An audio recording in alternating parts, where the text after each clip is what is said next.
आऊज़ बिल्लाहि मिनश शैतानिर रजीम बिस्मिल्लाहिर रहमानिर रहीम। Construction guide by Asim Minhas में खुश आमदीद। आज हम एक नया सिलसिला शुरू करने जा रहे हैं कि मैं कोशिश करूंगा, बहुत से व्यूवर्स की, बहुत सारे दोस्तों की ये डिमांड थी कि आप कंप्लीट किसी भी घर के बारे में आपकी वीडियो नहीं है कि घर की स्टार्टिंग से लेकर एंड तक जो घर चलता है तो उसके तमाम जो प्रोसेस होते हैं वो उनके बारे में आप हमें गाइडलाइन नहीं देते। मोटे मोटे आप टॉपिक्स जो है वो चूज़ करते हैं और उनके बारे में बताते हैं। तो मैं एक घर मैंने अभी शुरू किया है 5 मरले का, तो उसके बारे में मैं इंशाल्लाह कोशिश करूंगा कि आपको स्टार्ट से लेकर उसकी फाउंडेशन बुनियाद से लेकर तो एंड तक मैं आपको बताऊं कि इस घर की जो फाइनल फिनिशिंग है वो, और प्लस इसके तमाम अखराजात, इसके अलावा कौन से मरले पर कितना मटेरियल लगेगा और किस मरले पर आपने किस बात को ख़ुसूसी तौर पर अपनी तवज्जो का मरकज़ बनाना है ताकि आपको किसी किस्म का नुकसान ना हो और आप बासानी अपना घर मुकम्मल कर सकें। एक वीडियो में इस बारे में बताना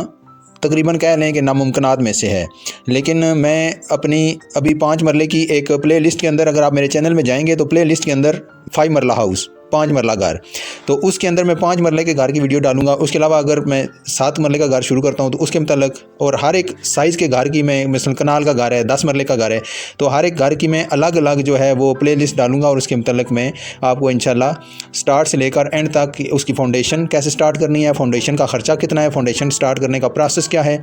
और इसके अलावा जब आप डीपीसी तक आते हैं तब आपका कितना खर्च हो जाएगा और कितनी आपकी ईंट लगेगी, और इसके अलावा जब आप ऊपर डीपीसी से ऊपर शुरू करते हैं तो तब आपका कितना खर्चा होना है और कितनी घर के अंदर ईंट लगेगी, कितनी मजदूरी लगेगी, कौन कौन सी चीज़ उस वक्त आपको ज़रूरत होगी, और इस तरह एंड तक मैं चलता जाऊँगा। इसके अलावा मैं आपको मकान शुरू करने से पहले के जो प्रोसेस हैं वो भी साथ साथ बताता रहूँगा कि ये काम आप करेंगे और इसका इतना इतना खर्चा है, इतने मरले में आपका इतना खर्चा होगा। और इंशाल्लाह इसके मतलब मैं आपको आज से पूरा जो है एक, मैंने ये एक सीरियल शुरू की है, तो इसके मतलब मैं कम्प्लीटली आपको स्टार्ट से लेकर एंड तक हर एक मकान का बताता जाऊँगा। जो मैं वीडियोज़ बनाऊँगा वो उस प्ले लिस्ट के अंदर मैं डालता जाऊँगा। अगर 5 मरले की वीडियो होगी तो 5 मरला उसके अंदर आ जाएगी, अगर 7 मरला, 10 मरला, 1 कनाल, 2 कनाल की होगी तो वो उनकी प्ले लिस्ट के अंदर आ जाएगी। तो आप जिस भी घर के मतलब इंटरेस्टेड होंगे तो वो आप प्ले लिस्ट के अंदर जाकर उसकी सारी वीडियोज़ देखेंगे तो आपको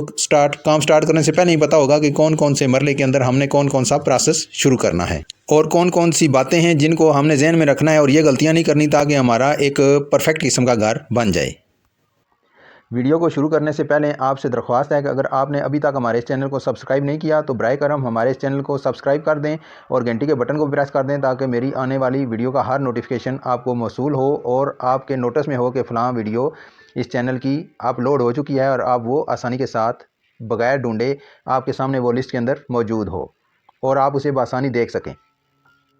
कोई भी घर आपने तामीर करना है, वो छोटा है या बड़ा, तो उसकी जो इब्तिदा होती है वो खुदाई से की जाती है। तो बाज़ लोग जो प्लाट है उसकी सिर्फ जो फाउंडेशन है उस जगह की खुदाई करते हैं और बाज़ दफ़ा उस पूरे प्लाट की मिट्टी को 2 फुट 2.5 फुट नीचे, जितनी बुनियाद नीचे लेके जानी होती है उतनी तमाम मिट्टी निकाल ली जाती है और उसके बाद जब बुनियादें डीपीसी तक पहुंच जाती हैं तो वही मिट्टी दोबारा फिर उन बुनियादों के अंदर भर दी जाती है। इस तरीके से ये होता है कि जो बुनियाद है वो जो मिस्त्री है, आपका जो लेबर है, उसके लिए काम करना आसान होता है क्योंकि उनको एक पूरा ग्राउंड मिल जाता है, बजाय इसके कि वो उन नालियों के अंदर खड़े होकर और काम करें। वो एक खुले मैदान में बआसानी काम करते हैं और इससे काम की जो फिनिशिंग है उसमें बेहतरी आती है। अब देखने ही वाली ये बात होती है कि बाज़ जगह ऐसी होती हैं जहाँ पे आप सिर्फ बुनियादें ही खुदाई कर सकते हैं, आपके दाएं बाएं मकान बने होते हैं, गुंजान आबाद इलाका होता है, तो वहाँ पे सिर्फ बुनियादें ही खुदाई की जाएंगी। लेकिन अगर कोई सोसाइटी है जहाँ पे दाएं बाएं प्लाट खाली हैं, आपके लिए मटेरियल रखना और प्लस वो मिट्टी को निकाल के बाहर डंप करना आपके लिए कोई मसला नहीं है, तो फिर आप जिस तरह के अभी आपको स्क्रीन पर नज़र आ रहा है मशीन काम कर रही है, तो इस तरीके से आप मिट्टी निकलवा सकते हैं। लेकिन मिट्टी निकलवाने से पहले भी जो प्रोसेस है वो ये है कि आपने सबसे पहले जिस एरिया में आप काम कर रहे हैं, मसलन किसी सोसाइटी में हैं, तो वहाँ की जो सोसाइटी है वो आपको मार्किंग करके देगी आपके प्लाट की कि ये आपके प्लाट की हदूद है। मसलन एक 25, जिस तरह ये सामने प्लाट है 25 बाई 50 का है, तो वहाँ पे 4 कोनों पे वो सरिये लगा कर देंगे आपको और उन सरियों की मदद से आपको पता होगा कि ये हमारा प्लाट है जहाँ पर हमने तामीर करनी है। तो उन सरियों से आपने जब खुदाई स्टार्ट करनी है तो तकरीबन प्लास्टर ऑफ पेरिस या चाक के साथ या चूने के साथ आपने निशान लगाने हैं तकरीबन 1.5 फुट बाहर निकाल कर। उनसे बाहर आपने निशान लगाने हैं और इस प्लाट के अंदर जितनी जगह होगी वो सारी, यानी 1.5 फुट एक तरफ आप बाहर चले गए, 1.5 फुट एक तरफ बाहर चले गए, तो 25 के बजाय तकरीबन 1.5 3 फुट 28 फुट बन जाती है। यानी फ्रंट से आप 28 और लंबाई में भी इस तरह आप 1.5 2 फुट एक्स्ट्रा बैक साइड से भी खुदाई करेंगे। और उसके बाद आपका जो मशीन वाला है वो उन निशानों के अंदर अंदर जो आपने प्लाट्स अपने हदूद से 1.5 फुट बाहर लगाए हुए होंगे वो तमाम मिट्टी वो आपकी निकाल कर एक साइड पर रखता जाएगा, जिस तरह कि अभी आपको स्क्रीन पर नज़र आ रहा है। अभी अगर बात करें कि इसका टोटल खर्च कितना आएगा, 5 मरले की इस तरह मिट्टी आप निकलवा रहे हैं, अब मिट्टी पर है कि आपने नीचे कितना जाना है। तो ये जो प्लाट सामने आपको नज़र आ रहा है ये तकरीबन 2.5 फुट इसकी जो फाउंडेशन है, रोड लेवल से हमने जो ऊपर मिट्टी नज़र आ रही है वो एक अलग है, लेकिन जो नीचे है बेसिकली हमने ऊपर वाली मिट्टी को नहीं देखना, हमने रोड लेवल से तकरीबन 2.5 फुट नीचे जाना है। तो ये तमाम मिट्टी जो है ये सामने निकालता हुआ शावल या आप कह लें एक्सीवेटर आपको नज़र आ रहा है, ये तकरीबन 15,000 रुपये आपसे लेगा और ये तमाम मिट्टी आपको बाहर निकाल कर दे देगा। ये रावलपिंडी इस्लामाबाद के अंदर एक सोसाइटी है न्यू एयरपोर्ट के बिल्कुल साथ, मुमताज़ सिटी, जहाँ पे ये मकान बन रहा है। और इसका जो एक्सीवेशन का ख़र्चा है जो आपको सामने प्रोसेस होता हुआ नज़र आ रहा है, इसमें 2 टंकियाँ भी शामिल हैं, जिसमें आपका एक सेप्टिक टैंक है और एक वाटर टैंक है। तो ये भी एक्सीवेशन के दौरान ही आपने इसकी खुदाई करवा लेनी है। और इस खुदाई के दौरान ये बात आपने ज़हन में रखनी है कि आपका जो मिस्त्री या ठेकेदार है वो मौके पर मौजूद होगा, वही उसको निशान लगा कर देगा और वही इस चीज़ का ज़िम्मेदार होगा कि वो इन निशानों के अंदर अंदर जो सोसाइटी ने लगा कर दिए हैं उनके अंदर अंदर काम करेगा। यानी आप दूसरे अल्फाज में ये समझें कि आपने इन निशानों से बाहर अपनी कंस्ट्रक्शन नहीं करनी, इनके बिल्कुल अंदर अंदर रह कर करनी है। यानी बाहर करेंगे तो वो समझिए कि आपके लिए सोसाइटी फिर आपको या फ़ाइन करेगी या आपके लिए किसी किस्म का प्रॉब्लम वो बना सकती है। तो इन मसाइल से बचने के लिए कोशिश ये करें कि आप एक्सपर्ट मिस्त्री का इंतखाब करें। अगर आपका मिस्त्री इन सोसाइटीज़ के अंदर काम पहले नहीं कर चुका, बाज़ लोग ऐसा होता है कि देहात से मिस्त्री लेकर आ जाते हैं, तो देहात के मिस्त्रियों को इतनी समझ नहीं होती, वो काम को ख़राब कर देते हैं और आने वाले वक्त में जब घर की हो जाती है कंप्लीशन, जब ढांचा बन जाता है तो फिर मालिक को पता चलता है कि मेरा घर तो 2 इंच 4 इंच बाहर चला गया है, या एक साइड से बाहर चला गया, या दोनों साइडों से जो है आधा इंच 1 इंच बाहर चला गया, तो वो सोसाइटी फिर अप्रूवल नहीं देगी आपको आपके मकान के, जिससे आपके लिए बड़े मसले मसाइल पैदा होंगे। ये वीडियो हो सकता है थोड़ी लंबी हो जाए, लेकिन अगर डिटेल में बताना है मुझे तो ज़ाहिर है मुझे टाइम लगेगा, और अगर आप चाहते हैं कि आपको डिटेल में तमाम बातें पता चलें तो फिर आपको टाइम निकालना पड़ेगा इस वीडियो को शुरू से आखिर तक सुनने के लिए। खुदाई के लिए जो आपने निशान लगाने हैं वो आपने एक सरिये से दूसरे सरिये तक डोरी बांधनी है और उस डोरी के ऊपर आपने चूना फेंकना है या प्लास्टर ऑफ पेरिस फेंक कर एक्सीवेटर वाले को निशान लगा कर देने हैं, ताकि वो उनके अंदर अंदर ही काम करे। और दूसरा निशान से ये फ़ायदा होगा कि इसके अलावा कि वो अपनी हदूद के अंदर काम करेगा, और दूसरा वो जो खुदाई है वो टेढ़ी नहीं होगी। इसके अलावा खुदाई में आपने इस बात का भी खुसूसी ख्याल रखना है कि जो आपकी प्लाट की खुदाई 2 से 2.5 फुट नीचे हो रही है वो सारी टेबल की तरह स्ट्रेट हो। ये ना हो कि एक कोना ऊपर उठा हुआ हो, दूसरा नीचे बैठा हुआ हो, या फ्रंट से डाउन हो, बैक से अप हो, या बैक से डाउन हो जाए और फ्रंट से अप हो जाए। इस तरह का एक्सीवेशन वाले को आपने एडवांस बता देना है कि आपने एक ही लेवल के अंदर खुदाई करनी है। अभी ये जब खुदाई मुकम्मल हो जाएगी तो आप देखेंगे कि ये बिल्कुल एक सीध में खुदाई हुई है, और ये जो एक्सीवेशन वाला है ये उसकी महारत पे होता है। अगर कोई नाड़ी बंदा होगा तो वो खुदाई थोड़ी गड़बड़ कर सकता है कि एक साइड से उठी हुई है या टेढ़ापन है उसके अंदर, या सेंटर से उसका पेट निकला हुआ हो। तो इस चीज़ का आपने ज़रूर ख्याल रखना है कि आपकी जो खुदाई है वो बिल्कुल सफाई के साथ हो,